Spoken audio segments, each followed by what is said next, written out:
pune acolo. Uite-te geanta mea acolo. Și-au și telefoanele. Aveai valori? Flo, abține-te. Să nu ne stropești. Îmi fac picioarele, gata mă, că mi-am mutat asta. Că tu te-ai pus acolo jos, că nu ține o bancă lângă tine. Sau pun acolo unde scrie 9 în față, că e sus. Ce să mai pun, că am făcut-o pe așa. Păi până nu se înneacă de tot. E deci culoarea lumina. Fata este un fake. Ești la America, te rog. Fata e un fake. Fata, ce geată proastă ai fata. Ia zi, ai și culoare multă de acolo? Hai mă, lași. Hai mă, Zuzulici, nu mai fi supărată. S-a decolorat telefonul?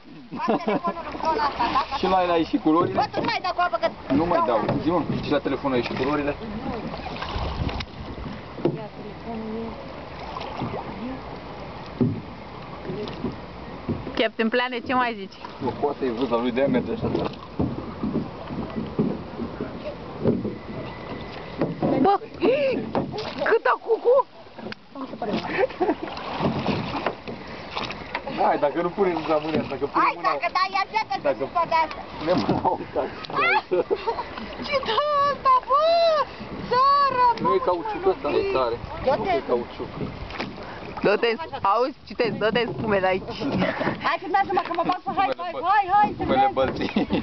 Da, scuze. E de la regie, e de la montaj. Flo, vrei să vin la tine? Ar putea să... Ce faci, mă, și tu? Termină că o să fac... Nu mai ai, că termină că nu dă apă în geantă, ce ai? Păi a zis că e apa caldă. Hai, mă, termină. Ia dă-i și lui Zuza. Ia, vezi că filmează acum.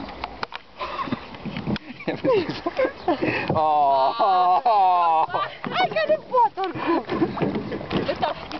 Hai, bine, vă filmez, hai, look at me. Și tu, Ioane, cise? Hai, ca să fiți așa. Ce freză ne-am făcut azi. Ce coafură ne-am tras. De internet pe TV. Mai taci, mă. Cum era reclama aia? Dorele? Mai ani pup. Bă, ați frumos că nu se scapă. Păi eu eram... Stai că cine e ăla pe mine trebuie să mă filmez ultima. Oh.